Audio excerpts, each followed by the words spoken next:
Tenemos ya varios asistentes. Sugiero entonces que empecemos. ¿Sí me escuchan bien? Si alguien nada más me puede confirmar que me están escuchando bien. Sin problema. Ok, gracias. Bueno, pues bienvenidos todos y todas. Este es uno de los tantos seminarios organizados en el instituto alrededor del tema de la respuesta desde salud pública a COVID-19. Y es un webinario sobre todo con más perspectiva clínica, pero pues es parte de lo que se está enfrentando en este momento. Entonces, voy a pasar la diapositiva. Muy bien, entonces, ¿qué es lo que está pasando ahora? Pues estamos en medio de una pandemia de un patógeno previamente desconocido y el conocimiento alrededor de este patógeno está en construcción. El conocimiento es incipiente, pero paradójicamente hay demasiada información alrededor. Un estudio sobre la infodemia, así nombrada, hecho por la OPS en abril, publicó estas cifras que me parecen realmente interesantes. Tan solo en 30 días, digamos, en el mes de marzo, se subieron 361 millones de videos en YouTube en la categoría de COVID-19. Y desde que comenzó la epidemia se han publicado 19,000 artículos en Google Scholar, digamos que son artículos de corte científico. Esto es algo publicado en abril, estamos en julio, y esto no para y no para de multiplicarse. Entonces estamos en esta paradoja de un exceso de información por un lado y por otro lado poco conocimiento para la toma de decisiones. Entonces estamos en este contexto donde tenemos en efecto poca certeza sobre qué intervenciones de salud pública se deben implementar y qué tratamientos clínicos. Un ejemplo sobre intervenciones de salud pública, que creo que ha pasado muy claramente, es sobre el uso de cubrebocas, donde al principio parecía que no era una medida tan importante, no se recomendaba su uso más que en algunas situaciones puntuales, pero el conocimiento se va construyendo, va cambiando, se va acumulando, y esto ha producido pues bueno, un cambio en las recomendaciones de salud pública. Y esto ha pasado también en cuanto a los tratamientos clínicos. Algo importante es que hasta el momento no existen intervenciones farmacológicas de evidencia demostrada específicamente para prevenir o tratar el COVID-19. Está la evidencia en construcción, hay miles de ensayos clínicos en proceso por todo el mundo, y para desarrollar nuevos medicamentos específicos para la COVID-19, pero por otro lado, los médicos se ven en la urgencia de enfrentar esta entidad clínica con lo que haya. Y entonces también se está viendo el uso off-label de medicamentos que ya existen y a ver si funcionan para esta enfermedad, y también lo que se ha llamado el uso compasivo, es decir, bueno, sabemos que la evidencia no lo sostiene, pero se intenta. Y esto ha dado una confusión bastante grande en el ámbito, ya sabemos, de salud pública, pero también en el ámbito médico. Y esto ha llevado a un riesgo importante de uso inadecuado de medicamentos. Estamos viendo problemas importantísimos de automedicación con la información que se comparte, incluso en redes sociales, en YouTube, por WhatsApp, pero también una confusión en el personal médico sobre qué prescribir.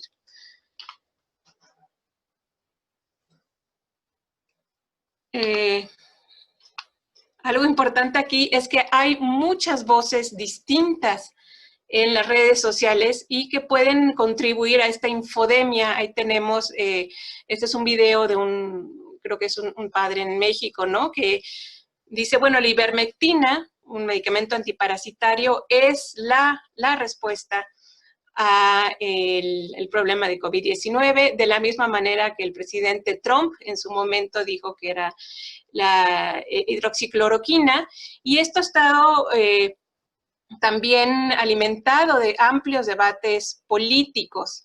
Y también, además de estos medicamentos, que hidroxicloroquina, ivermectina, que tienen otros usos, lo que ha llevado es a las compras en masa por automedicación y incluso desabasto para aquellas personas que sí los necesitan para otras entidades, pero también la compra incluso de estos medicamentos que son para animales, ¿no? Entonces se está comprando en internet medicamentos para animales para dárselos a personas y con mucho riesgo, por supuesto, pero también con otros tratamientos que no tienen evidencia, ¿no? Como el dióxido de cloro, y esto es algo que es bastante común en la región, y no es solo exclusivo de México. Y ¿cuál es el gran problema de esto? Bueno, esta polifarmacia con diferentes medicamentos, el riesgo de reacciones adversas a medicamentos, pero también gastos para los servicios de salud y para las familias.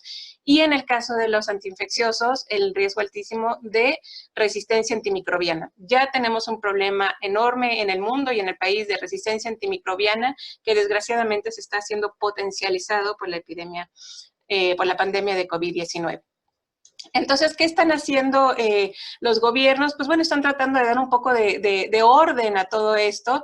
Este es un ejemplo de lo que el material que está produciendo la OPS, ¿no? Este es como una recomendación sobre uso de ivermectina, tratando de acotar la evidencia, ¿no? De los diferentes ensayos clínicos, como este enorme de Solidarity, y tratando de generar recomendaciones para los países de la región. Y en el caso de México, lo mismo, que tenemos las recomendaciones que ha emitido recientemente la Secretaría de Salud y que se van actualizando, pero queda muy claro y me gusta mucho esta frase que está en la primera página de las recomendaciones emitidas por la Secretaría de Salud, que es este principio de la atención médica, que es el principio de no dañar. Y hay que entender que el personal médico, incluso las mismas personas, ante la desesperación buscan balas mágicas para tratar a los pacientes, y a veces esto está llevando a pues una polifarmacia impresionante, dejando de lado este principio de lo primero, no dañar. Entonces, es en este contexto que surge la idea de este seminario, de este webinario. Y entonces tenemos 4 excelentes ponentes. Este es el programa. En primer lugar, nos va a presentar el doctor Antonio Ramírez Correa la experiencia desde su Hospital Sant Boi en Barcelona. El doctor Antonio es médico internista, doctor en infectología clínica y tiene también una maestría en infección crónica por retrovirus. Algo interesante, el doctor José Antonio es egresado de la Universidad Autónoma del Estado de Morelos, fuimos compañeros en la Facultad de Medicina, y desde el principio de la epidemia, estando él en Barcelona, en España, donde iban más adelante que nosotros en la epidemia, fue muy amable compartiendo. Nayeli Flores, Nayeli, ¿nos ayudas apagando tu micrófono, por favor? Gracias. Nos ha compartido mucha de su información, de sus protocolos de atención, entonces yo le agradezco muchísimo siempre este ánimo de colaboración entre países, que yo creo que y todos creemos que es la respuesta a la pandemia, es este ánimo de colaboración entre países y entre instituciones de atención.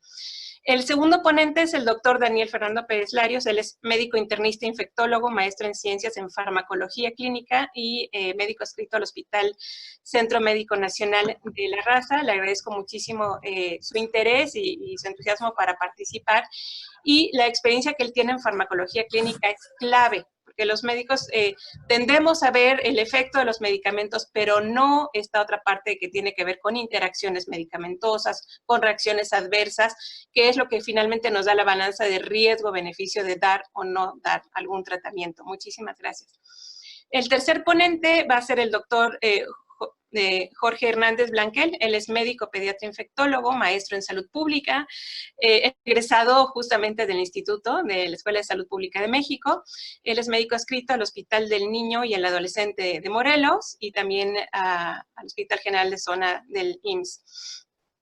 Cabe apuntar que este webinario fue en realidad una iniciativa del doctor Hernández Blanquel. Él, como muchos otros colegas, nos han contactado constantemente compartiéndonos pues, evidencia de estos tratamientos que pueden dañar a los pacientes, ¿no? Donde se combinan 10, 15, 20 medicamentos para tratamientos ambulatorios, y él dijo, tenemos que hablar de esto, es algo de lo que se tiene que hablar y tomar decisiones, así que le agradezco muchísimo que esté aquí, y para hablar sobre todo de el uso en niños, que es algo que no tiene tanta visibilidad, pero es importantísimo.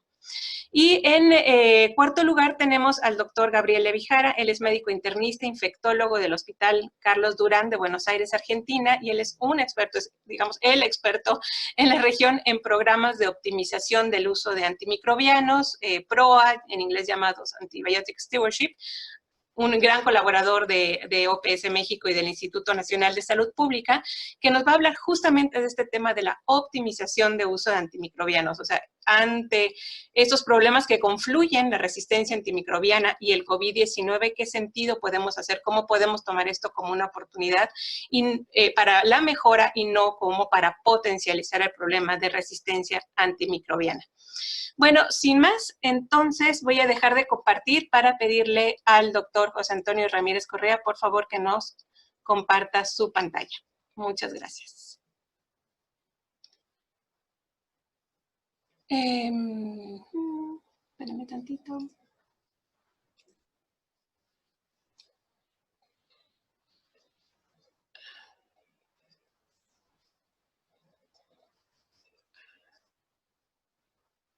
Listo. Listo.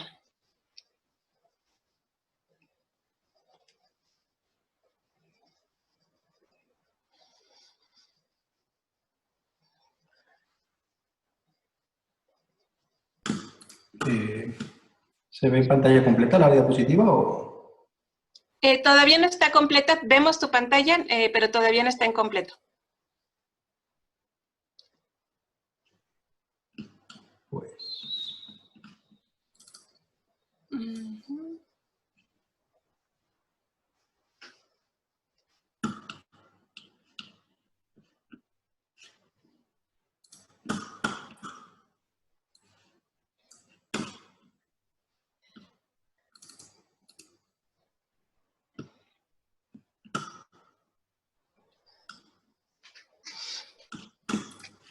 Mientras termina de subir su presentación el doctor Antonio Ramírez, agradecerles a todos los que están aquí.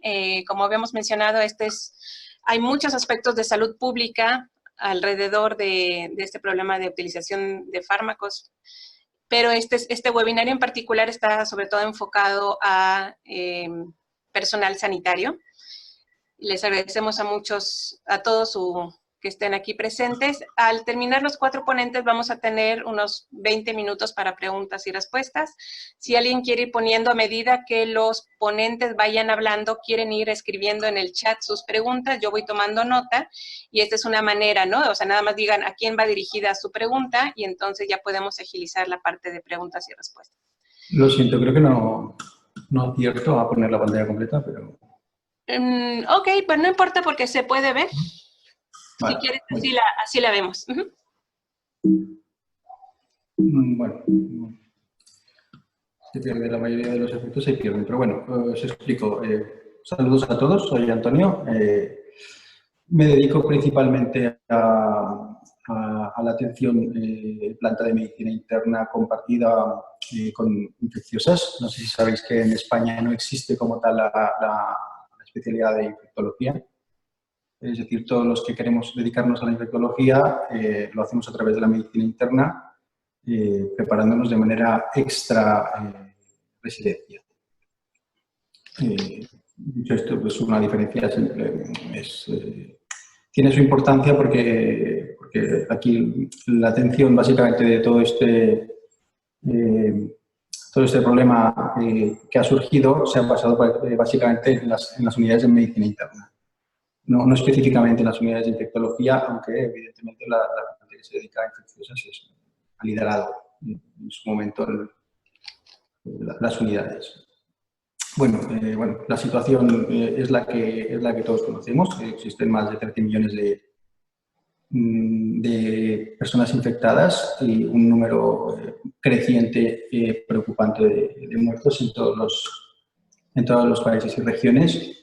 Es muy importante saber que las curvas, cuando se tomaron las medidas, ya no nos corresponde a nosotros juzgar si fue tarde o fue pronto el tema de tomar las decisiones de los confinamientos, de las medidas sanitarias, etc. Pero cuando se toman las medidas oportunas en las regiones en las que se han podido tomar o que los países que han decidido tomarlas, siempre la tendencia fue a la mejoría, con lo cual todas las medidas de salud pública han funcionado. Es decir, eso es una cosa que es innegable y es triste tener que recordarlo y tener que insistir en según qué estamentos para ello. En nuestra experiencia, lo más importante ha sido relacionar las fases de la enfermedad. Una enfermedad que, aunque podíamos relacionar con otras infecciones por otros SARS, por otras infecciones de coronavirus de años anteriores, en realidad nos dimos cuenta con posterioridad que no teníamos ninguna referencia correcta, ninguna referencia concreta. Y sobre todo no teníamos ninguna referencia de una enfermedad que se comportara de la manera que se estaba comportando este coronavirus. Era una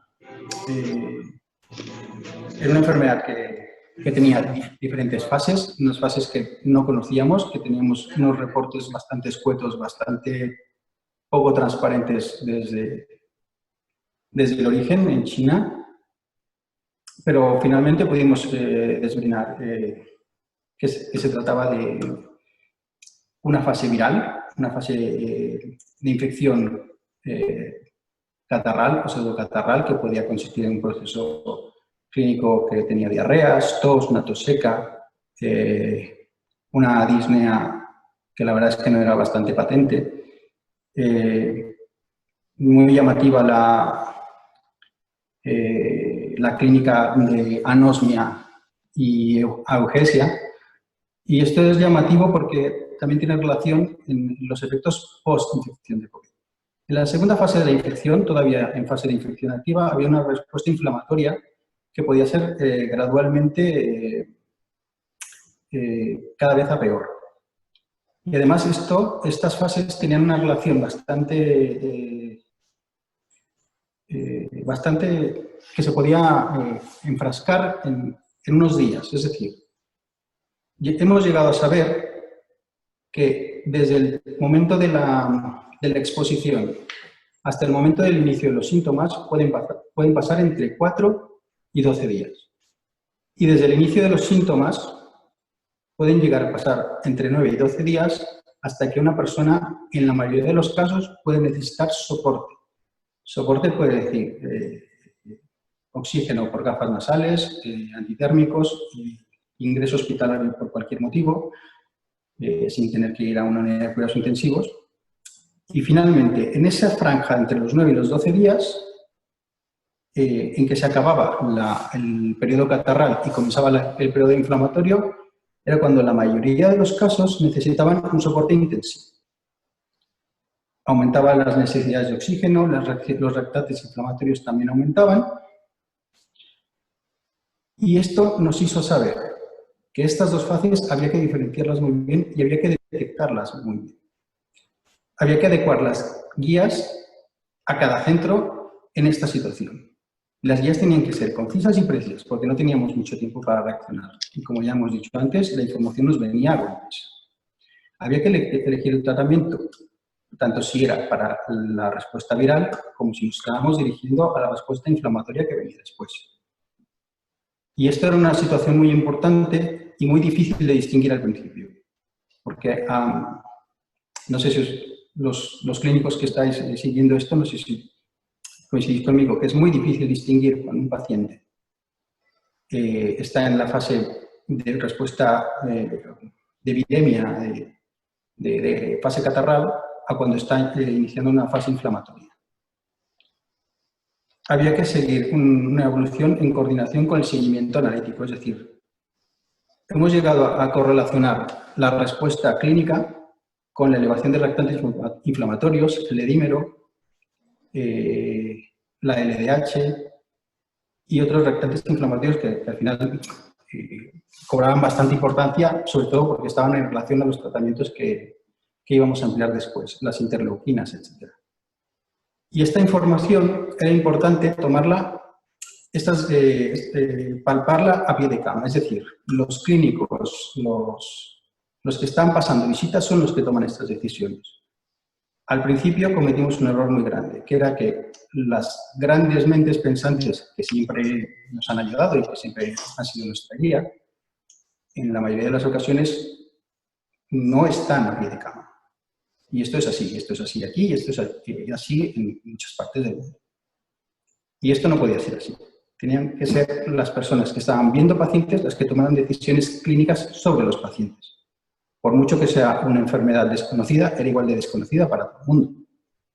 Entonces, lo que hicimos nosotros es homogeneizar todo en un curso clínico que al final lo que hicimos es una plantilla, donde constaba muy bien el tiempo de posible contagio, los tiempos de inicio de los síntomas, los tiempos de ingreso, complicaciones del tratamiento si las había tenido, y si ese tratamiento se había ido adecuando a la situación clínica que nosotros creíamos que estaba sucediendo, es decir, fase catarral o fase inflamatoria. Y evidentemente, pues, luego venía una observación acerca de si el paciente respondía favorable o desfavorablemente o necesitaba pues, soporte de otro tipo. Ahí ya pasábamos a unidades de ventilaciones o ventilaciones no invasivas o intubación. Aquí en esta diapositiva, lo siento mucho, pero no ha podido ser, intentaba reflejar la lluvia de información que nos iba llegando. Incluso aquí está este paper, que al final parecía que la hidroxicloroquina había sido un gran error, que fue finalmente, la revista que lo publicó se retractó de este y de aproximadamente otros 15 papers que se habían publicado en relación a este, y nos dimos cuenta de que habíamos cometido bastantes errores siguiendo una información que no conocíamos. Es decir, estábamos teniendo unas guías basadas en una información bastante incompleta. Intentábamos actualizarnos de manera inmediata. Es decir, en cuanto salía un reporte de China, de Italia o de cualquier sitio en el que estaban, aunque solo sea unas semanas por delante de nosotros, sin fijarnos muy bien en la metodología de lo que estaba publicado, estábamos intentando actualizar nuestras propias guías con esa información. Es decir, eran estudios poco fiables y, sobre todo, no estábamos haciendo esto que estamos haciendo ahora mismo, comunicarnos entre hospitales, comunicarnos entre países, y luego aprendimos que tampoco nos estábamos comunicando entre especialidades, porque esto no era una enfermedad infecciosa, era una enfermedad sistémica, que empezaba por una infección, pero se volvió una enfermedad sistémica. Y otra cosa muy importante, que no nos estábamos comunicando con la gente, no nos estábamos comunicando correctamente. Había gente que se estaba comunicando, habéis puesto antes los ejemplos de gente promocionando tratamientos que no están probados. Pues esta gente domina la comunicación, ¿por qué no lo hacemos nosotros? Bueno, nosotros nos organizamos de esta manera. Es un proceso evolutivo, lo voy a poner aquí de una manera más corta, pero el proceso fue el siguiente. El liderazgo inicial fue por los servicios de infecciosas, como ya os expliqué antes, pues los especialistas que más tiempo llevábamos viendo infecciones. Intentamos coordinarnos entre diversos hospitales y diversas entidades médicas. Se interpuso la interdisciplinaridad, a veces de manera obligada, porque bajaron los ingresos por otras causas, bajaron los ingresos cardiológicos, bajaron los ingresos por endocrino, las cirugías no se estaban llevando a cabo, los traumatólogos tampoco tenían trabajo. Entonces, ¿qué hicimos nosotros? Pues nosotros lo que hicimos es, toda esta gente que se ha quedado cruzada de brazos, vamos a hacerla servir. Oye, que si hace falta, pues les enseñamos cómo se ponen poniendo, porque a lo mejor ya no se acuerdan, pero lo hacemos. Y entonces lo que hemos tenido que hacer es formar equipos interdisciplinares, liderados por un clínico o por un clínico con cierta experiencia, formamos grupos de trabajo y, sobre todo, tomamos el mando de la información, inicialmente con la información que dábamos a los familiares. Entonces, lo que teníamos era un grupo de coordinación que consistía en un equipo flexible de expertos. ¿Qué quiere decir un equipo flexible de expertos? Es decir, no siempre era el mismo y no siempre por las mismas causas o de la misma especialidad. Y esto básicamente era una necesidad, porque a lo mejor el jefe de servicio tenía que estar de baja porque cogió la infección por COVID. Y esto era así. Entonces, esta coordinación no era una jefatura, era una coordinación y era flexible. Los equipos constaban de especialistas de diversos ámbitos y es tal cual. Pediatras, traumatólogos, urólogos, pasando visita. En medicina, en infecciosas. El trabajo estaba repartido de manera homogénea, es decir, nadie trabajaba más que nadie, nadie trabajaba menos que nadie. Es la única manera en la que todos, yendo mal, por lo menos sabemos que todos estamos yendo igual de mal. Y nos comunicamos mucho entre servicios, entre especialidades, entre hospitales y eventualmente incluso entre diversos países. Era muy importante las unidades. Nosotros aquí tenemos un sistema de hospitalización en domicilio. No todos los hospitales lo tienen, en el que yo trabajo sí que está bastante bien establecido. Pues estas unidades se convirtieron en unidades de hospitalización de pacientes COVID en su domicilio, lo cual reducía muchísimo la cantidad de personas que tenían que estar ingresadas. Nos permitía además un seguimiento clínico en domicilio de estos pacientes, sabiendo que en el momento que fuera necesario, estos mismos pacientes podían ser trasladados inmediatamente al hospital. ¿Vale? Evidentemente, con una selección previa bastante importante. La enfermería, en general, la enfermería pública tenía un papel súper importante y la atención primaria, tengo la impresión de que nos hemos quedado cortos en reforzar esta atención primaria, pero bueno, al fin y al cabo, sí, la atención primaria ha tenido un papel bastante importante en el seguimiento de pacientes que no requieren ingreso, pero sabemos que están infectados y necesitan ser monitorizados. ¿Qué hemos aprendido de todo esto? Que hay que integrar la información, hay que seleccionarla. Datos no es información. Información no es conocimiento. Hay que seleccionar bien. No hace falta tener una guía de trabajo cada semana, aunque salga información cada semana. Eso es muy importante. Lo que hay que tener claro es lo que podemos y lo que no podemos hacer.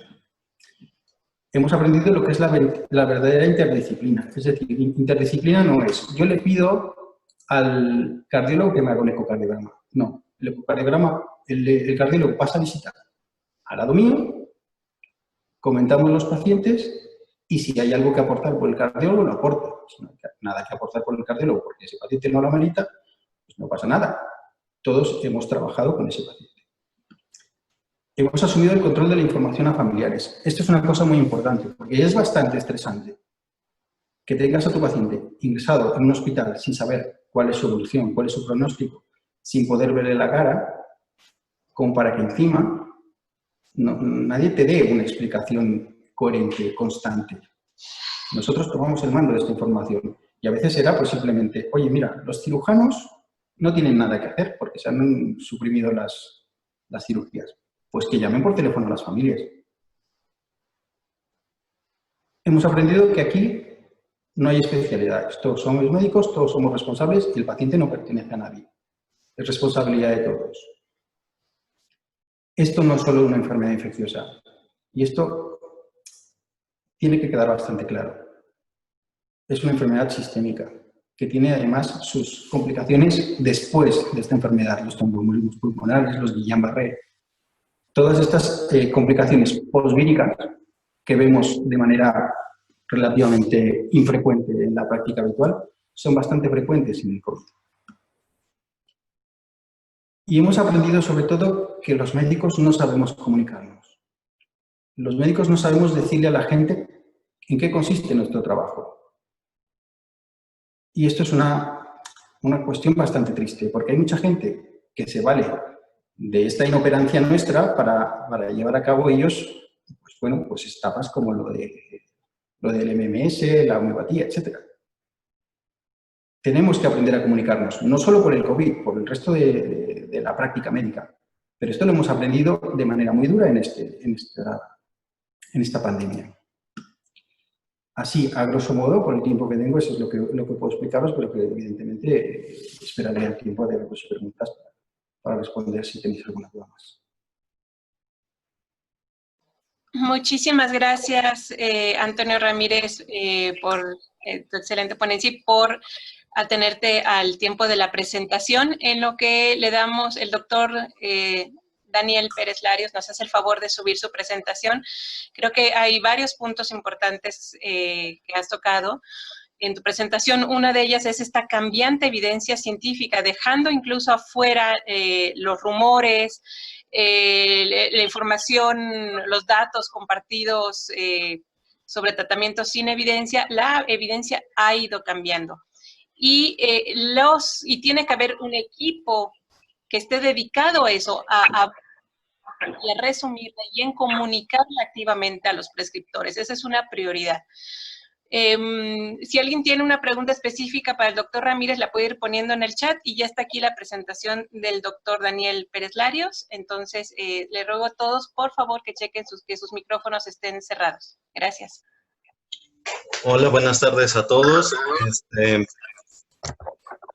No puedo activar el video porque me comentan que está bloqueado desde allá, pero pues al menos voy a compartir con ustedes las experiencias que nosotros tenemos. Y es importante saber que pues este tratamiento en países en vías de desarrollo, pues en realidad es importante en el contexto como lo sería un país como México, ¿no? Al igual que, por ejemplo, lo que comenta el doctor, el Hospital de Infectología del IMSS tiene una particularidad, que es que la mayoría de los médicos que laboramos ahí, pues somos infectólogos. Es un hospital que prácticamente su función es la atención de las enfermedades infecciosas y ha respondido a diversas epidemias a lo largo de su historia.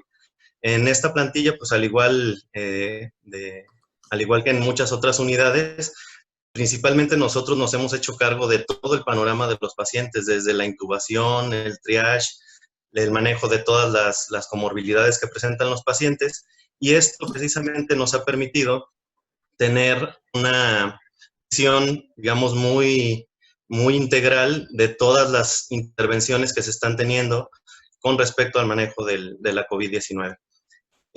Quise ponerles estas tres, digamos, elementos de referencia porque considero que son los más importantes para que nosotros podamos, digamos, abordar en este sentido cuáles son las principales interacciones que nosotros hemos encontrado. Es muy importante saber que, como lo comentaban al inicio de las pláticas, hay en realidad una cantidad enorme de documentos que tratan acerca de cómo vamos a poder dar el manejo en las personas. Y en la parte de abajo les puse precisamente cuáles son las fechas de publicación de cada una de estas guías, porque en realidad es un documento vivo, ¿no? En el cual nosotros podemos ver que en algunas ocasiones ciertas de las recomendaciones que se emiten en algunas de estas guías pudieran parecer como contraintuitivas. Sin embargo, pues yo creo que responde a esa necesidad de tener el tratamiento inmediato para personas que en algún momento van a tener o tuvieron esta enfermedad. Escogí, como les comentaba, unas son las recomendaciones para el tratamiento de la infección por el virus del SARS-CoV-2. Una que me pareció muy importante, que es el uso de medicamentos de eficacia no demostrada, en la cual pone unas reglas generales que ahorita vamos a repasar, y los algoritmos, como su nombre bien dice, que son de forma interina para la atención de esta enfermedad dentro del instituto. Las primeras, digamos, visiones que nosotros damos a estas guías es, como lo comentaron, primero, no dañar a las personas. Y esto es un equilibrio muy dinámico entre el saber que en algunos casos los fármacos que pudiéramos estar utilizando van a tener, como cualquier droga que nosotros utilizamos para el tratamiento de las enfermedades, algunos efectos adversos. Sin embargo, es también muy importante que sepamos que el uso de fármacos de forma compasiva para el tratamiento de estas enfermedades dentro de estudios clínicos muchas veces no alcanza para tratar a la cantidad de personas que nosotros necesitaríamos. Un ejemplo de esto es que en México, de acuerdo a los datos que aparecen en estas guías, se utilizó Remdesivir como parte de un estudio clínico al azar, tan solo en 10 personas en México. Lo que nos deja ver que en realidad, pues el uso de fármacos que tienen una redirección de sus principios para la prescripción de los medicamentos, pues en realidad requiere de esa amplia gama, digamos, de otras moléculas. Lo que nosotros hemos visto es que siempre debe de estar de acuerdo a los lineamientos institucionales, que es muy importante estar apegados a las normas de farmacovigilancia, en las cuales pues México tiene una norma específicamente para esto, y que nos recomiendan que debemos de tener una vigilancia muy particular hacia las interacciones de los medicamentos, pues son personas que, como lo veremos un poquito más adelante, tienen un riesgo muy alto de tener estas complicaciones. Debe ser siempre bajo consentimiento informado y preferentemente de forma temprana o en personas que tengan alto riesgo de deterioro. No se recomienda tratar de forma específica a personas que no requieren un tratamiento hospitalario, y es muy importante resaltar que lo más importante es el control de las enfermedades crónicas y la educación sobre los síntomas de alarma. Algo que se quiere mucho es la alfabetización en salud. Entonces, como también lo comentaban, pues hay una evolución del conocimiento, en el cual fármacos que al inicio tenían una esperanza o eran muy prometedores para tratar esta enfermedad, con el paso de los meses hemos encontrado que pues en realidad su eficacia queda en entredicho. Sin embargo, pues en estas guías son, digamos, un poco tajantes al decir que algunos medicamentos como el Arbidol, como el oseltamivir, fármacos que se utilizan en el caso de la influenza, pues en realidad no tienen una utilidad, y otros como la ivermectina, la citromicina, nitazoxanida, entre otros, pues deberían de reservarse solamente para estudios clínicos. Este comunicado que liberó la OPS, pues es una advertencia precisamente para el uso de ivermectina, en donde ellos recomiendan que este medicamento no debe ser usado para el tratamiento de la COVID-19, ya que no hay una evidencia como tal que nos diga que es benéfico. Asimismo, medicamentos como la citromicina, que pudieran utilizarse para el tratamiento de ciertas infecciones respiratorias, se recomienda que no se utilicen de forma específica para el tratamiento de la COVID, fuera de que puedan tener alguna otra coinfección bacteriana. Como nosotros podemos ver en esta diapositiva, es una miriada de fármacos que se han tratado de utilizar para tener un beneficio en los pacientes, desde antivirales de diferentes clases que se utilizan para el tratamiento del VIH, que se utilizan para la hepatitis C, algunos antiparasitarios, antibióticos e incluso el plasma de personas convalecientes como inmunomoduladores o los anticoagulantes. Esto hace que nosotros tengamos en este tipo de personas y en esta coyuntura que es la pandemia, pues en realidad todo para tener una tormenta perfecta.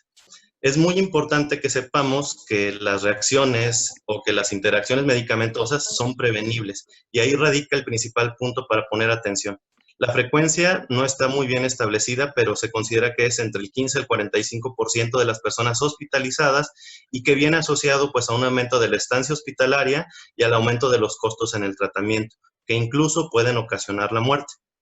Esta trinidad de eventos, que yo se los puse así, que sería la epidemiología de la enfermedad, en donde sabemos que afecta a personas que son adultos mayores, personas con obesidad, personas que tienen hipertensión o que tienen ya una polifarmacia, pacientes geriátricos, más la polifarmacia en sí para el tratamiento de esta enfermedad y condiciones particulares de la enfermedad, como por ejemplo esta tormenta de citocinas, en donde es muy, muy interesante cuál es el efecto, por ejemplo, de la interleucina 6 en la inhibición de los citocromos hepáticos y por lo tanto en la modificación de todas las reacciones de biotransformación que sufren los fármacos, pues hace que en realidad haya un daño multiorgánico, y resalto lo que decía el doctor en la presentación pasada, pues es una enfermedad multisistémica. Como en todos los aspectos que ustedes pueden ver en las presentaciones, la cantidad de artículos que referencian o que toman como un tema importante, pues estas interacciones farmacológicas está en todos los temas, tanto en las interacciones con agentes psicotrópicos, como en personas que tienen trasplante renal o trasplante de algún órgano sólido, personas que tienen cáncer, personas que viven con VIH, e incluso les puse en este apartado izquierdo, como incluso en las noticias y en la diseminación a través de los medios, pues se tiene algunas consideraciones respecto a que pueden ocasionar incluso la muerte por automedicación en fármacos que en realidad no han probado ser efectivos. fundamento farmacológico de estas interacciones medicamentosas, pues principalmente son por alteraciones en la absorción de algunos otros fármacos, en una modificación en los procesos de biotransformación o metabolismo, así como cambios en las uniones a las proteínas o en variaciones en la eliminación o el aclaramiento por cada uno de los órganos que se tienen. Principalmente yo diría que lo que hemos visto son las alteraciones en la modificación de esos procesos metabólicos que sufren muchos medicamentos, principalmente las alteraciones en los citocromos. Y estas interacciones que nosotros, digamos, hemos identificado pueden ser de dos tipos. Tanto interacciones farmacodinámicas, esto quiere decir que el fármaco que estamos utilizando o el segundo fármaco que estamos utilizando sensibiliza un poquito a los tejidos y por lo tanto los efectos pueden ser o aditivos, sinérgicos o pueden ser incluso antagonistas. Algunos ejemplos los tenemos, por ejemplo, en el uso de la hidroxicloroquina o de la cloroquina, con algunos otros fármacos que también prolongan el intervalo QT, como sería el opinavir o medicamentos como la citromicina. Principalmente este es uno de los temas más importantes que se tienen porque incluso en nuestro hospital, en un estudio que esperemos publicar pronto, la mayoría de los pacientes que en un inicio utilizaron la combinación del opinavir con cloroquina tuvieron una prolongación importante de este segmento QT y en muchos de ellos incluso más allá de 500 milisegundos y por lo tanto se tuvieron que suspender. El uso de algunos fármacos inmunomoduladores como tocilizumab, como los glucocorticoides, han predispuesto a los pacientes para que tengan infecciones. Y algunos otros, pues, ocasionan alteraciones gastrointestinales. Sabemos que medicamentos como la nitazoxanida, como los inhibidores de la proteasa, pues provocan diarrea, provocan dolor o dispepsia, así como vómito. Eso es algo que hemos visto muy frecuente y por suerte, no hemos tenido muchos casos de mielosupresión derivado del uso de estos fármacos, tanto inhibidores de Janus quinasa como baricitinib o como ruxolitinib, o con el inhibidor del receptor de interleucina 6, que sería el tocilizumab. Es muy importante saber que estos fármacos que se han estado utilizando inhiben en una gran cantidad los citocromos, principalmente la familia del CYP3A4, que es el que se encarga del metabolismo del 53% de todos los demás fármacos, por lo que es muy importante que nosotros tengamos en cuenta en el momento de la prescripción y de la posología de nuestros pacientes estas connotaciones para nosotros poder predecir estas interacciones. Importante saber que en el aclaramiento de los fármacos juegan también un papel muy importante los transportadores. En este caso, por ejemplo, la glucoproteína P o los inhibidores de los transportadores de aniones y de cationes orgánicos. Pues como conclusión, para estar un poquito más de tiempo para preguntas y el debate, pues yo dejaría que pues estas guías en México son documentos en realidad vivos, que son cambiantes, que se van adaptando, como bien lo comentaba el colega de la plática pasada, pero que sin embargo esta mirada de medicamentos en una población con una alta prevalencia de enfermedades crónicas, saber que somos uno de los países con mayor obesidad, en donde nuestra pirámide poblacional pues se está invirtiendo y estamos teniendo cada vez poblaciones más longevas y en la cual en realidad los sistemas de salud son difíciles y hay una brecha para el acceso, pues en realidad provoca que tengamos unas poblaciones con mucho mayor riesgo de tener interacciones, principalmente pacientes añosos, pacientes geriátricos, personas que ya tienen polifarmacia, en los pacientes críticamente enfermos, por todas las alteraciones farmacocinéticas que se tienen y por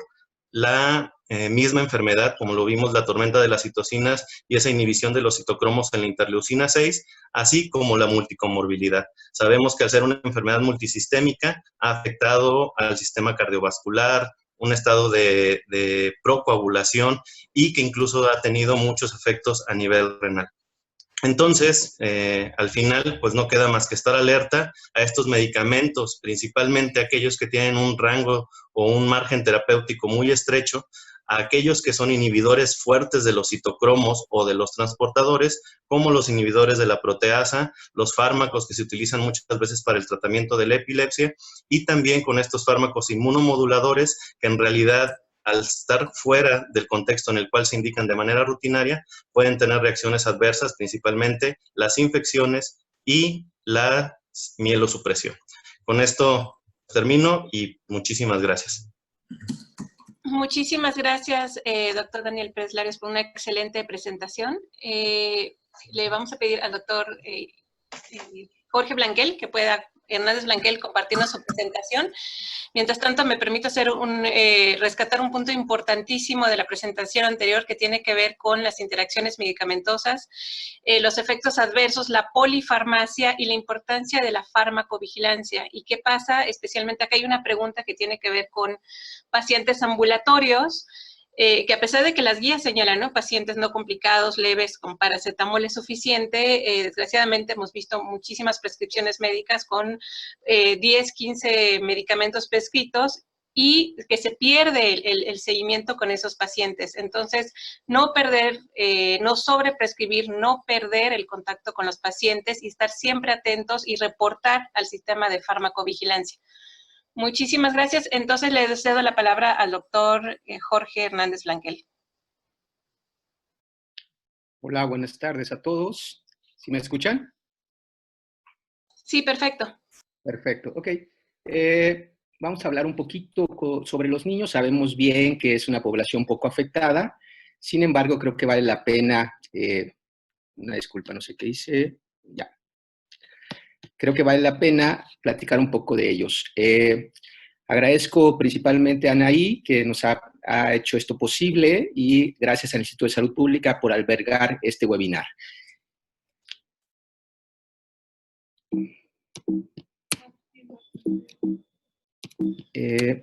Ok, ya. ¿Cuáles van a ser los objetivos de la plática? Vamos a hablar un poquito sobre las generalidades en la población pediátrica versus adultos enfrentándose a este nuevo virus, COVID, también el tratamiento antiinfeccioso y finalmente el síndrome nuevo asociado COVID, que lo veremos al final. ¿Qué es lo que ha reportado? ¿Qué es lo que vale la pena destacar entre los antecedentes? Si bien sabemos que esta plática va enfocada al tratamiento antiinfeccioso, vale la pena recordar que ya existía antecedentes sobre este virus, el SARS-CoV-1 o el MERS, que es el virus que se describió inicialmente en Arabia Saudita. Pero lo que vale la pena resaltar es qué tanto afecta a los niños. Si ustedes pueden ver, hay poca afección en niños y pocos índices de letalidad. Es decir, afortunadamente no hay niños que fallezcan hasta el momento, según los reportes internacionales. Recordar que esta publicación es de mayo.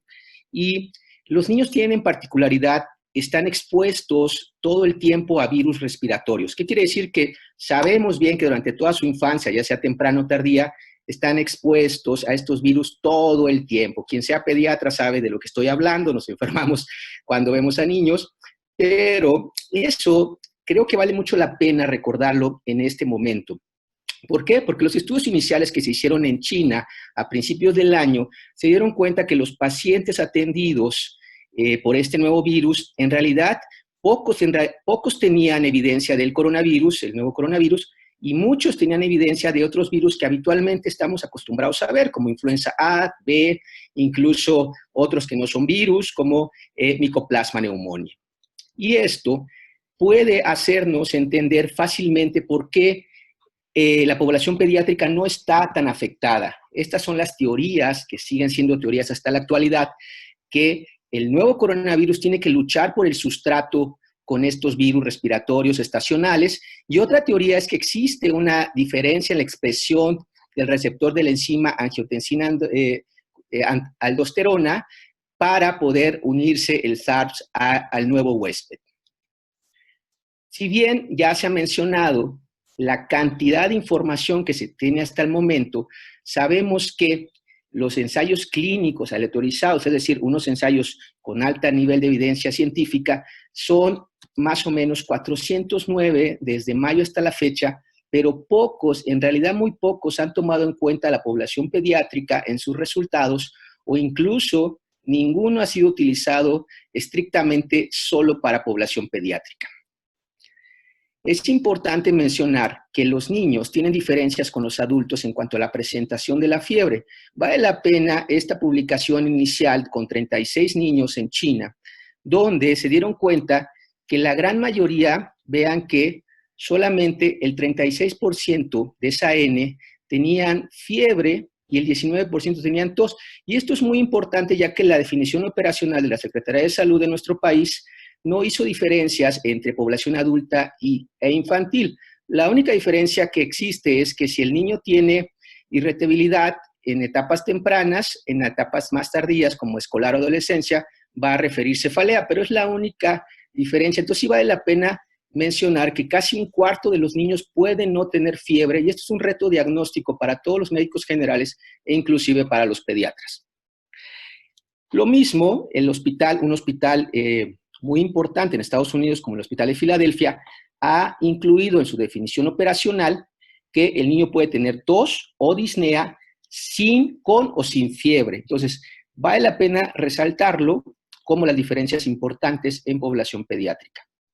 Si bien ya han mencionado todos mis compañeros que existe una cantidad de información que se ha ido publicando con el paso de los meses hasta, justamente me mencionaba Daniel, que la última publicación en el 6 de julio, donde lo primero que dice en el primer párrafo es primum non cere, es decir, no dañemos, todos juramos cuando nos graduamos, un juramento hipocrático, y eso es lo que tenemos que recordar y creo que es la esencia de esta plática de hoy.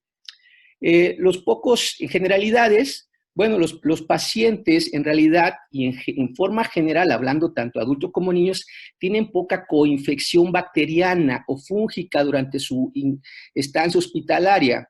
No importa si estamos llamando de una afección moderada o severa, hay que recordar entonces que es poca la coinfección bacteriana para no utilizar antibióticos de amplio espectro. Si podemos tratar a un niño con neumonía adquirida en la comunidad o no sabemos si es COVID, con un simple aminopenicilina de forma ambulatoria es suficiente para no hacer una presión de selección de cepas con antibióticos de amplio espectro.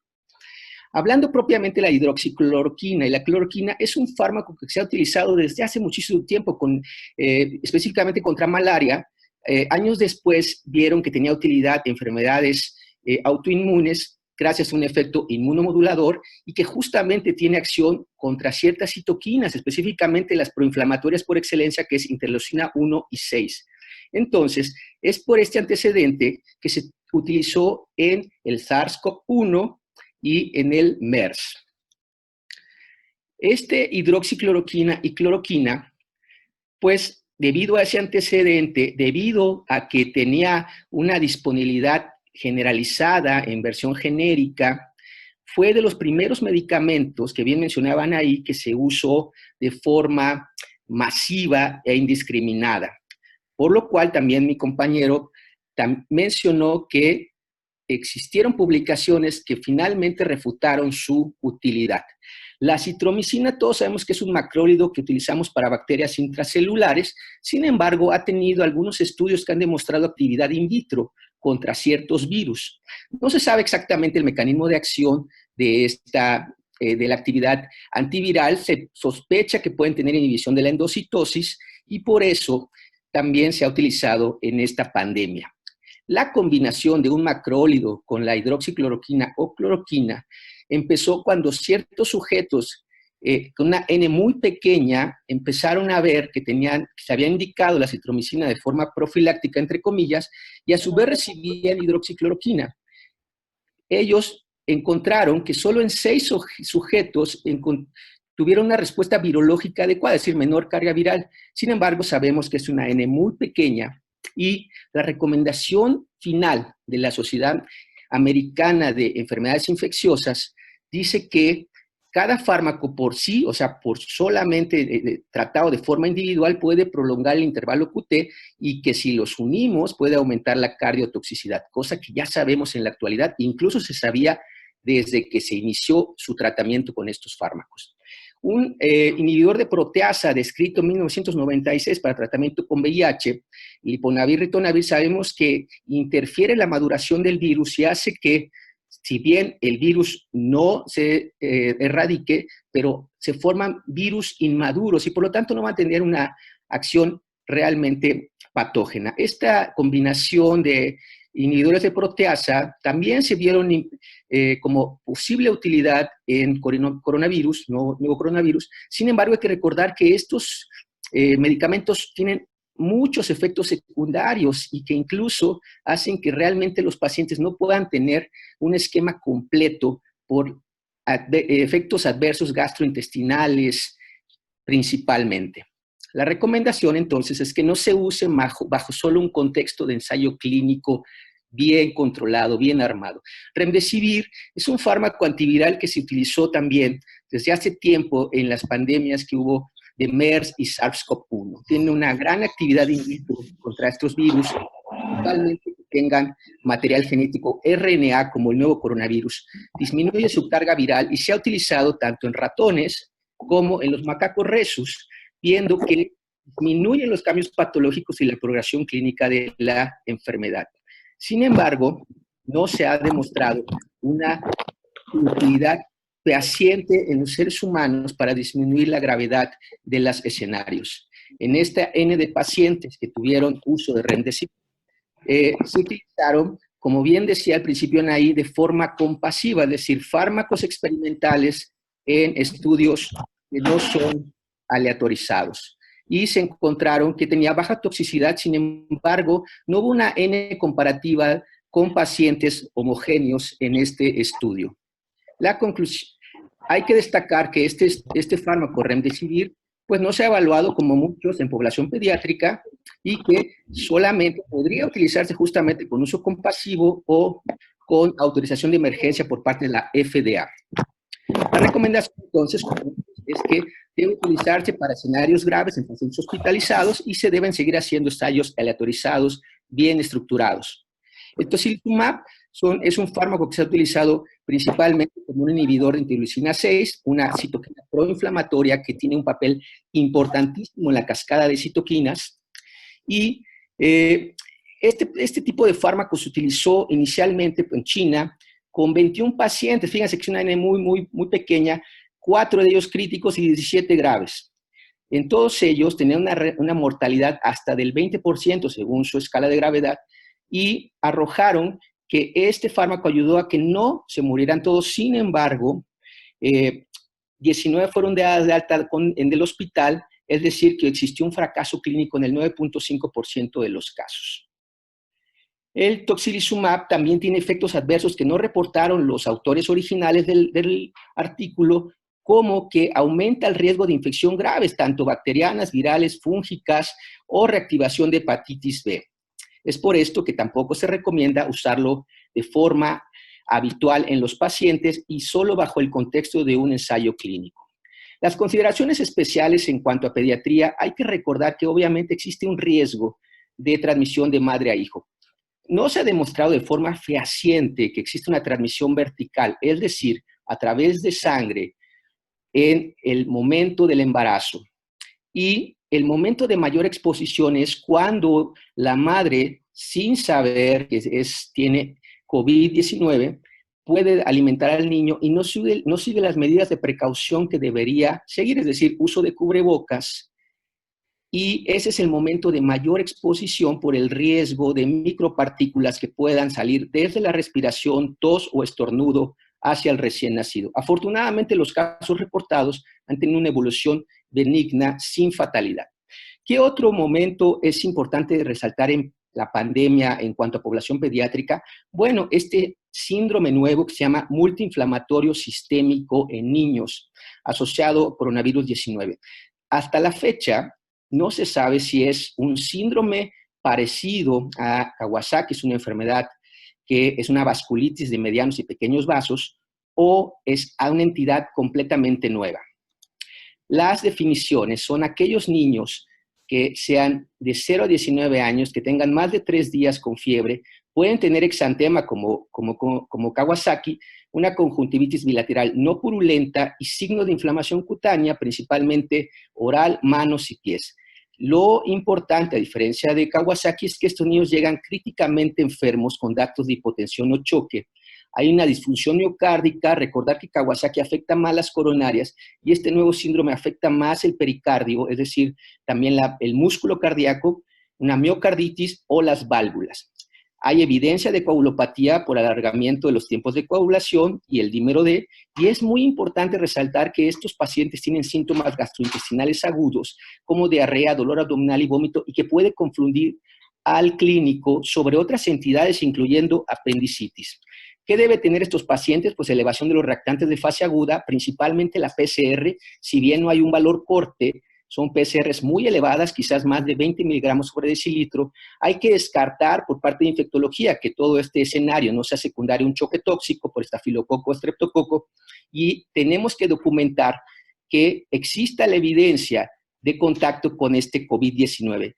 Recordar que los pacientes pueden haber desencadenado este síndrome de 1 a 4 semanas tras la exposición. Es decir, que las PCRs pueden salir negativas y nos tenemos que valer de la serología, es decir, la medición de anticuerpos IgG e IgM. No se sabe hasta la fecha, como dije, qué es lo que desencadena este síndrome, pero hay una serie de teorías que tienen que ver también con tormenta de citoquinas, un síndrome de activación de macrófagos o un Kawasaki-like. Hay una gran disfunción de regulación inmunológica, y si podemos comparar esta infografía de Kawasaki con PIMS, lo que vale resaltar es lo que dije, síntomas gastrointestinales y también afección del sistema nervioso central. Los pacientes pueden llegar en estado de somnolencia o afectados en su nivel de conciencia. Finalmente, ante este nuevo síndrome, descrito inicialmente en países europeos, justamente como España o Italia, el homólogo de la CDC en Europa, pues se dio la tarea de describir estos casos. Y vean, puse un ejemplo, justamente que tenemos un ponente, el doctor de España, donde lo más usado pues va a ser el esteroide y la inmunoglobulina en esa N de 31 pacientes. Los antibióticos que más se usaron es la combinación de un macrólido y una cefalosporina de tercera generación. Esto, digamos que es una recomendación general. No hay hasta la fecha algunas recomendaciones estrictas bajo este síndrome, y solo aclarar que lo más útil puede ser entonces la inmunoglobulina y el esteroide. En Estados Unidos incluso no han reportado N de pacientes más que en países europeos. Y para concluir entonces, no existen suficientes protocolos de estudio de fármacos en población pediátrica versus COVID. Los antibióticos no actúan sobre COVID-19 y este síndrome multiinflamatorio sistémico es una entidad nueva que estamos obligados todos los que atendemos pacientes, principalmente médicos generales y pediatras, a tenerlo en cuenta en los pacientes que lleguen críticamente enfermos con datos gastrointestinales y afección neurológica, ya que pudieron haber estado expuestos 1 a 4 semanas a COVID-19. Eso es todo. Estoy en espera de las preguntas. Muchas gracias. Muchísimas gracias, doctor Jorge Hernández Blanquel. Excelente y muy clara presentación. Veo que está muy activo el chat. Están los doctores haciéndonos el favor de contestar sus preguntas. Les agradezco muchísimo. Y le voy a pedir entonces que nos deje de compartir el doctor Hernández Blanquel su pantalla para que el doctor Gabriel... si me pasó 2 veces. Karen Cruz, ¿podrías apagar tu micrófono, por favor? Karen Cruz. Gracias. Entonces, por favor, doctor Hernández Blanquel, si nos puedes dejar de compartir tu pantalla para darle permiso al doctor Gabriel Levy que nos comparta su presentación.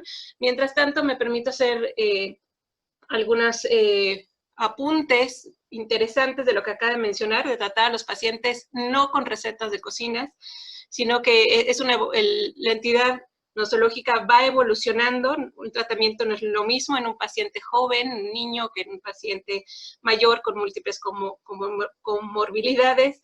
La importancia de diferentes protocolos para el diagnóstico y tener en cuenta reacciones adversas, esto que han mencionado, ¿no? De hidroxicloroquina, citromicina y la cardiotoxicidad, y el uso desmedido que hemos visto de algunos antibióticos de amplio espectro como ceftriaxona para todos los pacientes menores cuando se sospecha de una neumonía bacteriana. Entonces es mejor usar amoxicilina y por otro lado realmente señalar y subrayar que no es algo tan común estas complicaciones bacterianas. O sea que estar dando antibióticos de forma preventiva no es realmente mejor curso de acción, y algo de eso nos va a mencionar también acá el doctor Gabriel Levijara, al quien le cedo la palabra. Si puedes hacer tu presentación más grande, por favor, Gabriel. Sí, claro, pero tenía que primero, porque ahí en pantalla completa ya no podía hacer más nada. Bueno, se escucha bien, ¿sí? ¿Verdad? ¿Se Sí, escucha perfecto. bien? Bueno, muchas gracias entonces, Anaí, por la invitación a través de Anaí al Instituto Nacional de Salud Pública. Vamos a hablar entonces en los próximos 15 minutos de los programas de optimización antimicrobianos y qué es lo que se puede hacer aún en épocas de COVID.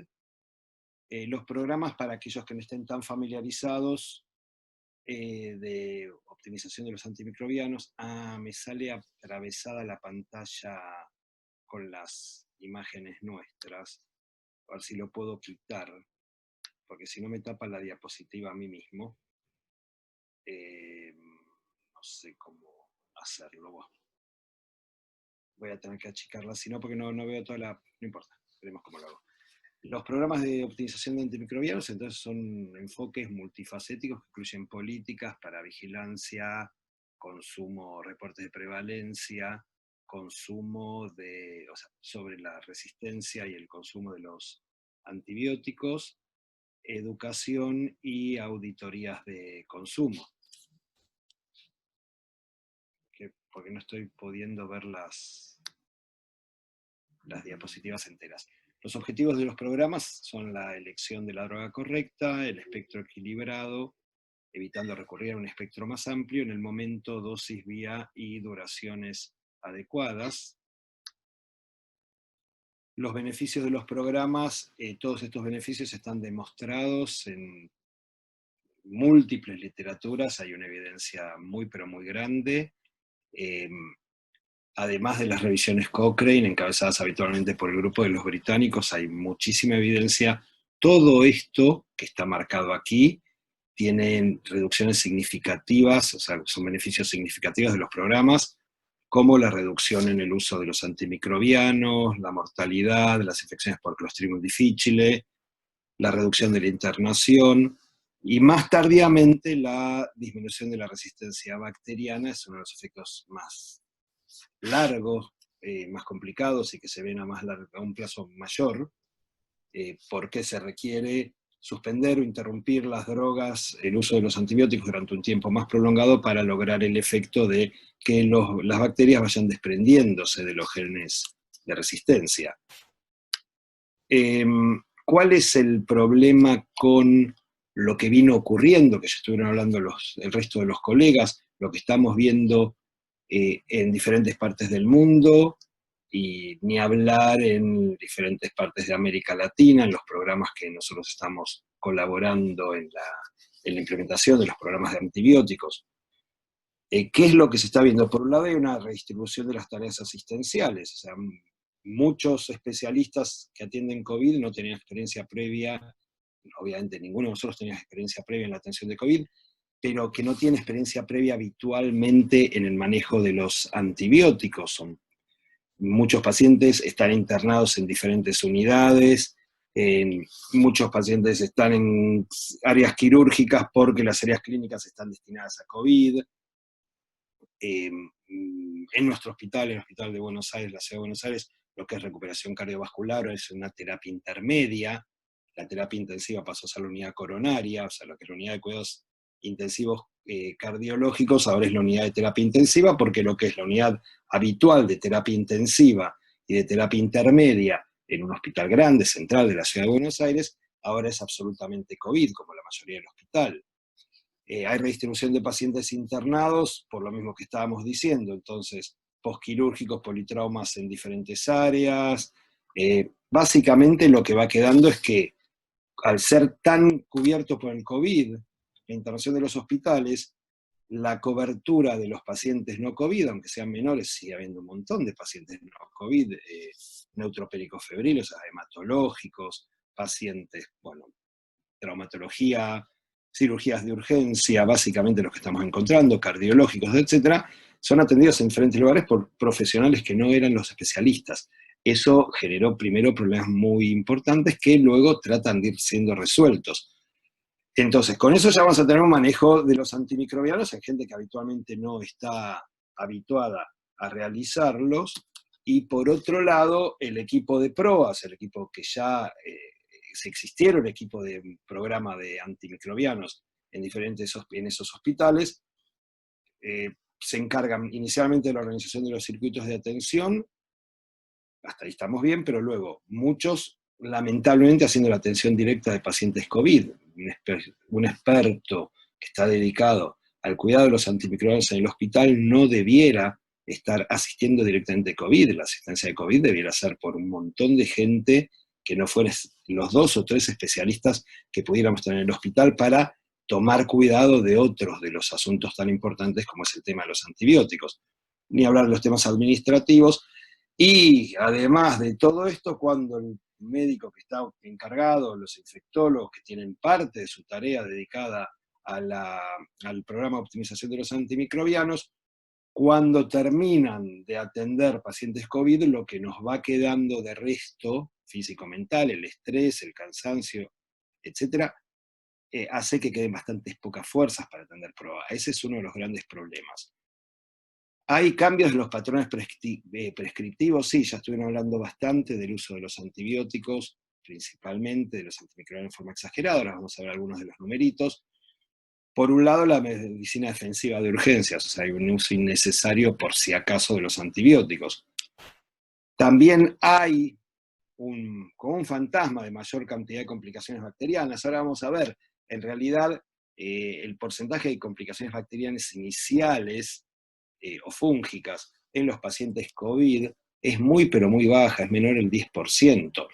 Lo que puede suceder es que la internación prolongada sí vaya generando complicaciones bacterianas.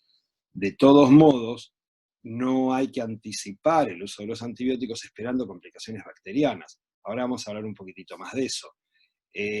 Obviamente, como estábamos diciendo, si hay personales con menor experiencia en el manejo de los antibióticos, va a haber más antibióticos, y la duración prolongada. Por ejemplo, acá doy el ejemplo de ceftriaxona con claritromicina.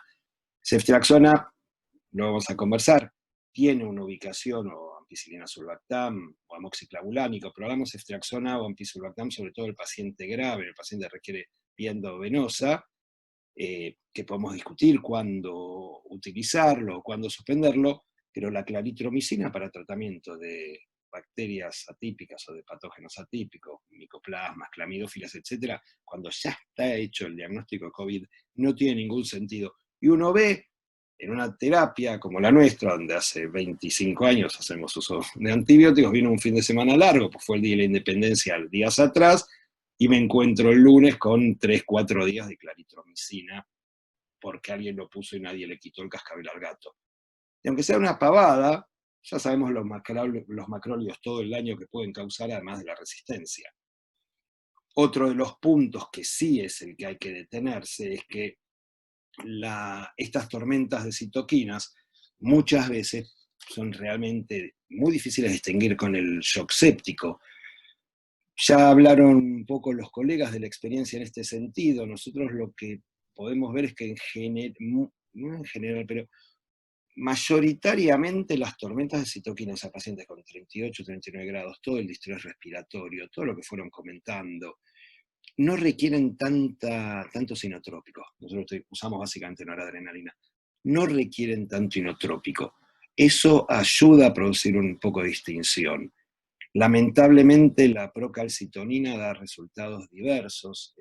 En España, la otra vez tuvimos un webinar de la Sociedad Argentina de Infectología, presentó la colega que coordina el PROA en el Hospital Virgen de la Macarena de Sevilla, la doctora Pilar Retamar, y ellos utilizan la procalcitonina al inicio de las 48 horas. Si les da baja la procalcitonina, suspenden los antibióticos.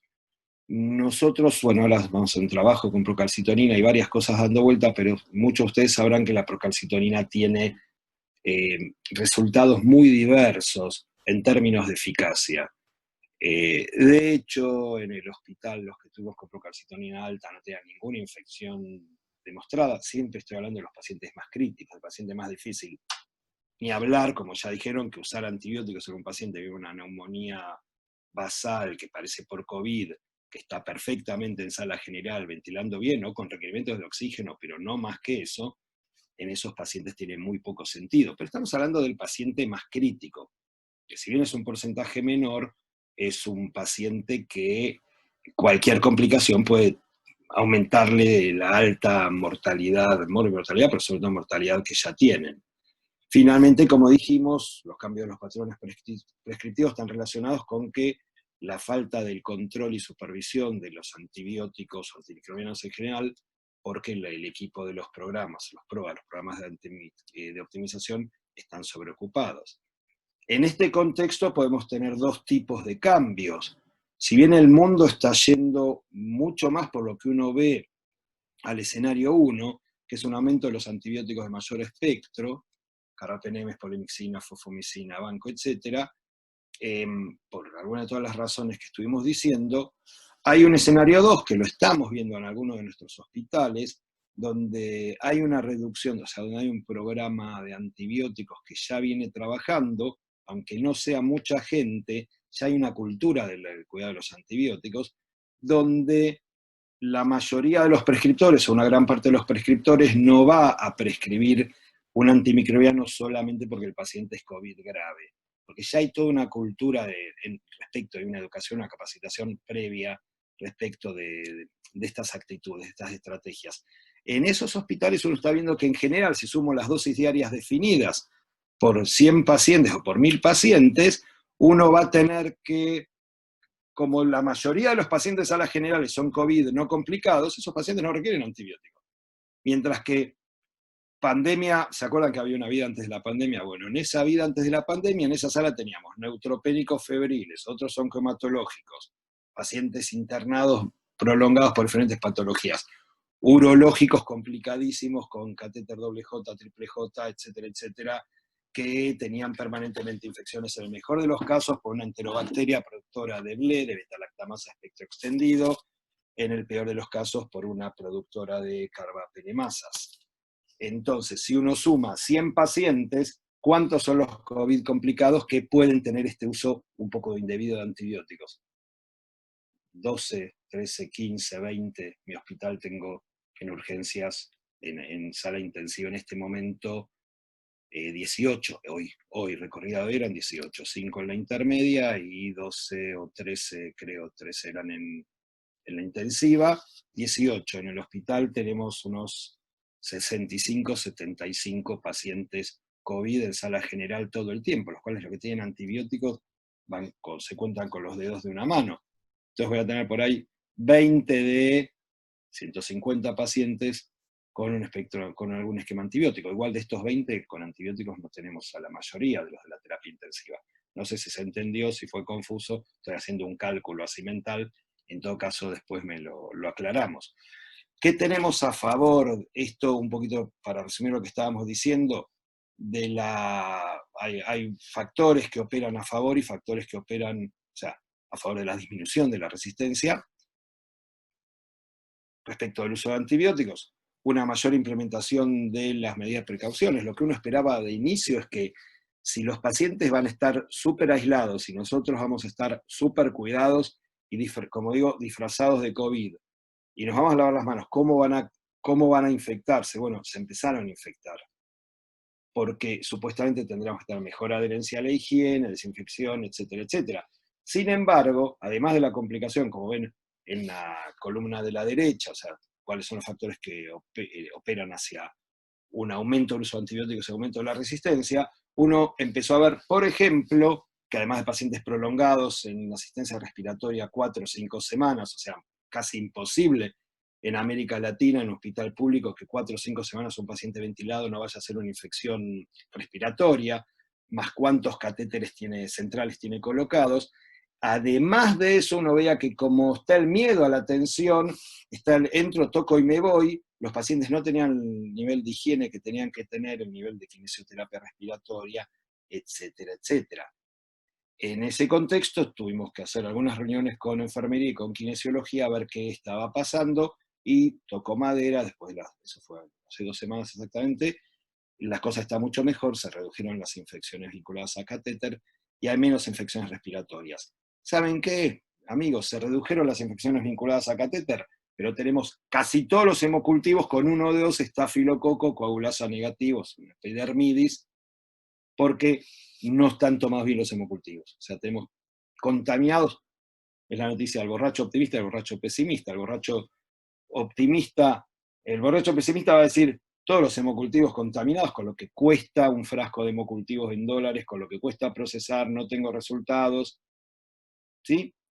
Y el optimista que dice, bueno, al menos son contaminantes y las vías no están infectadas. Pero de todos modos, fíjense el tema de la higiene, me tengo que apurar, el tema de la higiene, cómo está vinculado con las infecciones por catéteres y hasta las contaminaciones de los frascos de hemo. Esto rápidamente, después se pone la presentación, atender 80-90% de los trabajos dicen que hay un aumento, que los pacientes, no 80-90%, sino que entre el 80 y pico por ciento de los pacientes internados reciben algún antibiótico. Acá hay un análisis retrospectivo de Nueva York, que solo el 6% tenían bacteriemia. Hay otro análisis hecho por que no lo estoy presentando aquí, aquí estaba, el 8%, esto es el grupo británico de Alison Holmes, etcétera, el Imperial College de Londres, que los porcentajes de coinfecciones eran realmente muy bajos, 8-10% al ingreso. Entonces, en definitiva, estamos hablando siempre de números muy bajos de infecciones. Este es un número muy interesante como para remarcar esta base que pueden acceder, obviamente, es el ISARIC, un consorcio internacional, tiene 60 y pico mil de casos, de los cuales se incluyeron 42.000 para el último análisis en junio, porque no querían tener más datos de pacientes que hubieran sido dados de alta o fallecidos, o sea, que tuvieran algún endpoint. De cerca de 500 hospitales en 37 países, la mayoría son del Reino Unido, porque lo coordina el Reino Unido, la mayoría de los centros, pero lo que quería remarcar era esto, 83% de nuevo, es clavado, entonces dice lo mismo, recibieron antibióticos, en general, y los de la terapia el 90%.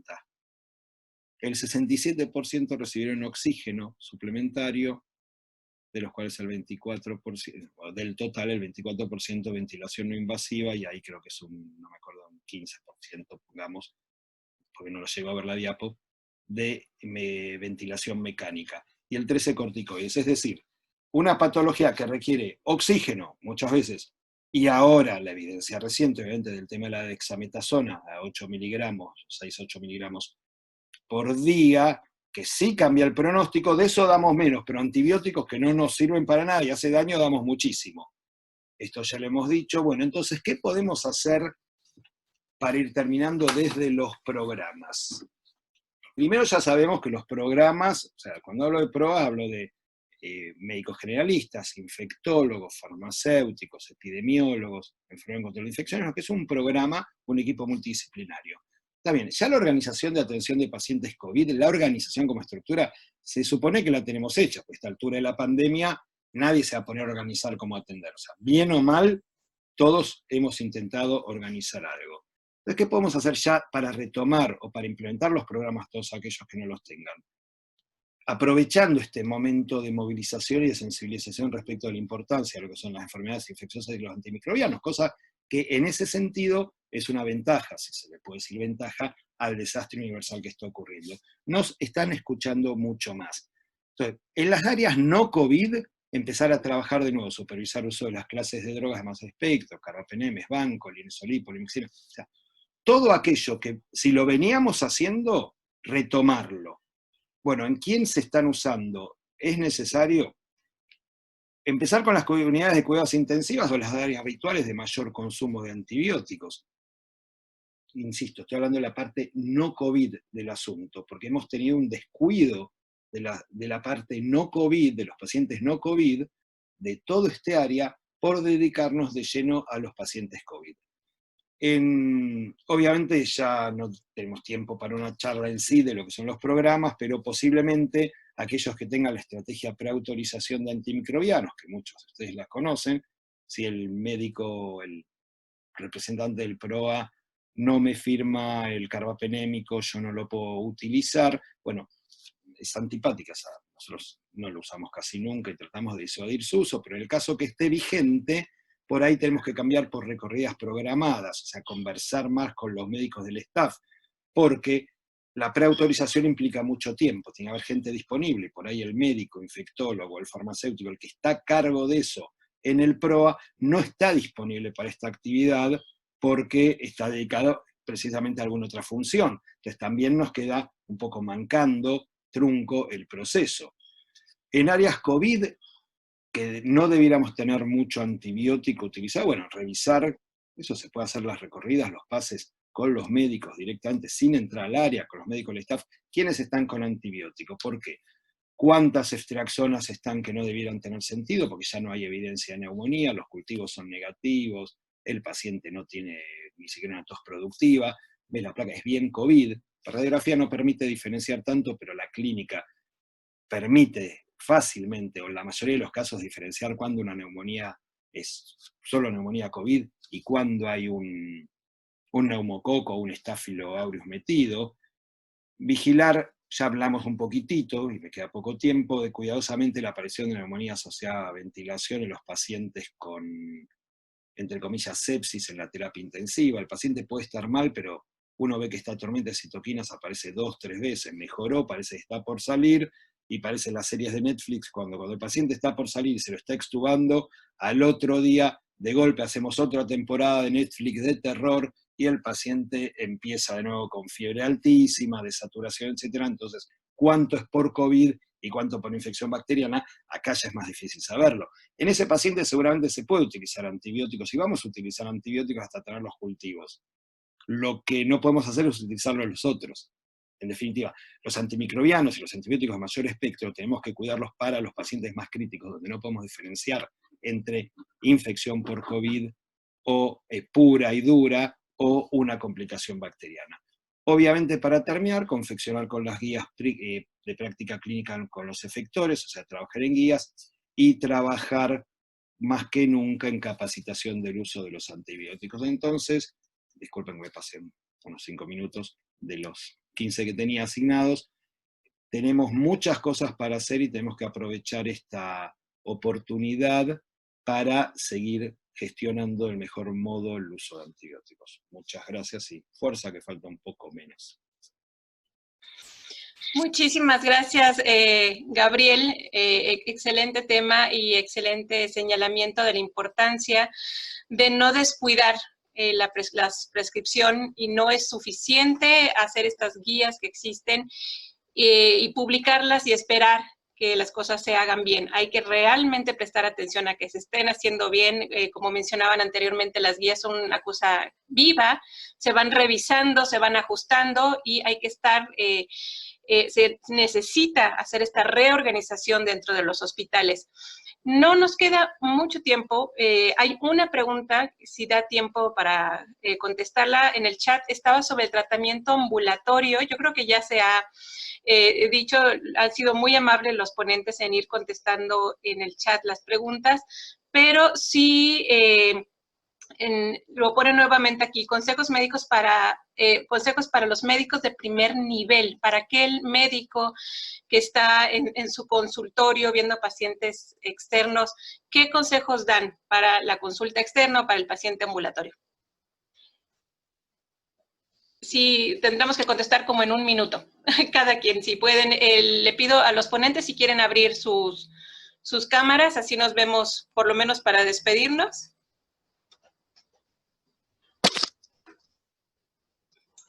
Dirías que... Okay. Sí. La anfitrión me pide la... ¿Puedes permitir el vídeo? Sí, hay que activar el vídeo. Si quieres empezar, Daniel o Gabriel o quien quiera hablar para el paciente ambulatorio o para ese paciente visto en primer nivel de atención, ¿qué es lo que se recomienda? De forma rápida, yo diría que existe todavía una brecha en el conocimiento precisamente en estos pacientes.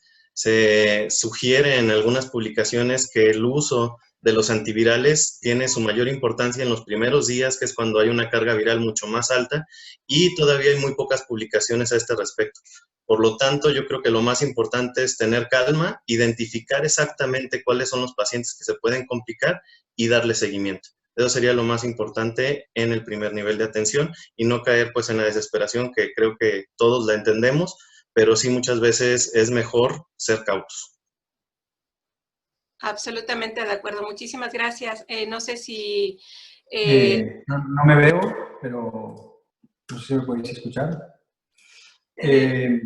A ver, consejos, la verdad es que no tengo muchos porque no me dedico a la atención primaria, pero sí que me parece que es primordial que sepan los de atención primaria que llevan todo el peso de lo que pasa. Lo que pasa en el hospital puede salir más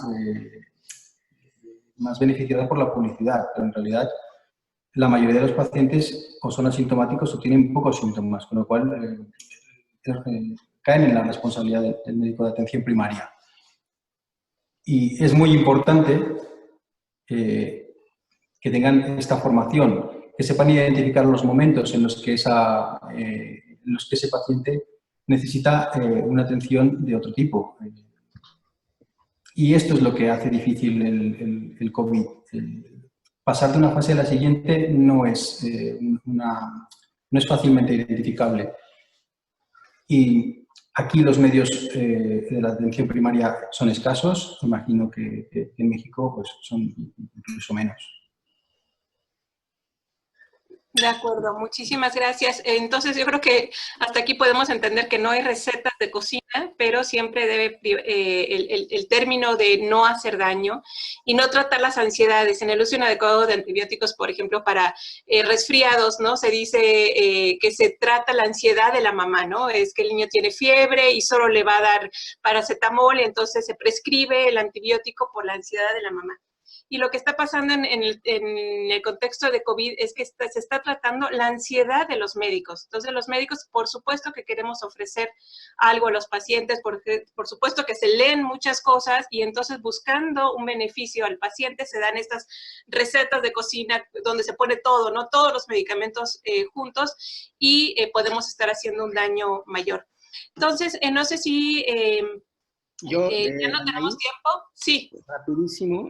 Creo que es una pregunta muy importante, no solamente en primer nivel, sino en segundo y tercer nivel. La mayoría de las infecciones en personal de salud con COVID es que justamente no se sospechó en COVID porque hay que recordar que pueden tener un periodo asintomático, es decir, no tienen síntomas respiratorios claros, ingresan por cualquier otra etiología, quizás una cosa banal como alguna fractura, y en piso, posteriormente presentan síntomas respiratorios y finalmente sale COVID y todos los que estuvieron atendiendo a ese paciente pues se tienen que testear y resulta que están infectados. Entonces, ¿qué es la recomendación que debería de haberse modificado de hace mucho? Y no sé, creo que sí, ya algunas instituciones lo han hecho, es el uso obligatorio de N95, no importa lo que tú crees que estás atendiendo, es decir, no importa el diagnóstico, el motivo de atención de consulta, tienes que usar N95 porque no sabes si tu paciente puede estar incubando el virus.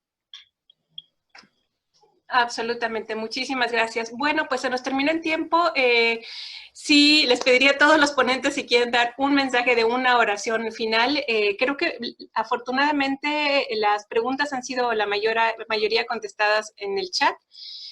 Si tienen alguna otra, por favor, me la pueden hacer llegar con todo gusto. Voy a poner aquí mi dirección y entonces le pediría a los ponentes si nos pueden abrir la cámara del doctor José Antonio Ramírez, por favor, para que por lo menos le veamos al final. Y un mensaje final para aquí, lo que tenemos son médicos de hospitales, pero también tenemos especialistas en salud pública. Le pediría a los ponentes un último mensaje para cerrar la sesión. ¿Comienzo yo? Adelante. No, yo ya había hablado demasiado, por eso no hablé y ya está. Creo que insistimos varias veces con el uso de antibióticos, desde lo nuestro, obviamente, del tema de los cuidados y el cuidado del personal de la salud y el cuidado frente a todos los pacientes, porque no sabemos, como decía ahí alguien hablaba de broma, estuve mirando el chat tardío, gracias que todos contestaron, no tuve tiempo de meterme, pero decía la fractura de fémur con COVID, sí, nos tuvimos fractura de fémur que terminan además siendo COVID. Entonces, los cuidados que tenemos que tener nosotros como personal de la salud son muy altos, pues somos los únicos que podemos cuidar a esta gente. Muchas gracias a todos. Gracias, Gabriel.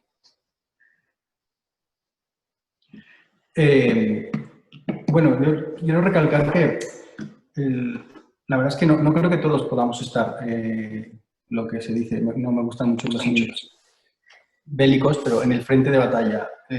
Yo creo que lo que debemos, una cosa que también debemos aprender de todo esto es que debemos ceñirnos muy bien a lo que sabemos hacer y lo que no sabemos hacer.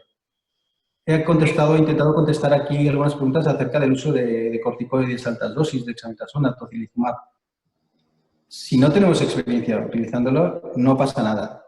Ciñámonos a lo que sabemos hacer y hagamos lo mejor que podamos. Volvemos al principio de toda esta charla. Lo primero es no hacer daño. Muchísimas gracias, Antonio. Daniel, ¿algún mensaje final? Sí, pues solamente comentar que probablemente lo que más ha salvado personas es, uno, los cuidados de prevención de la infección y segundo, el tratamiento holístico. Son personas que muchas veces tienen muchas otras comorbilidades y que con el tratamiento se generan más problemas y es importante verlos pues desde un equipo multidisciplinario. Gracias. Muchísimas gracias. Gracias a todos por participar. Muchas gracias a los ponentes. Sabemos que los estamos sacando de su poco descanso que tienen. Para Gabriel y para Antonio ya es de noche en sus países. Entonces, muchísimas gracias. Y a todos los que nos escucharon y sobre todo aquellos que están en el frente de batalla, que es un término bélico, ya dijimos, pero a veces sí parece. Gracias por estar ahí. Gracias por cuidar a los pacientes, por favor. Cuídense para que lo puedan seguir haciendo y ojalá que podamos seguir esta colaboración para ir poco a poco aprendiendo de esta enfermedad y ir mejorando la respuesta desde la salud pública, pero también en el ámbito clínico. Gracias a todos y buenas tardes. Gracias a todos. Hasta luego. Gracias.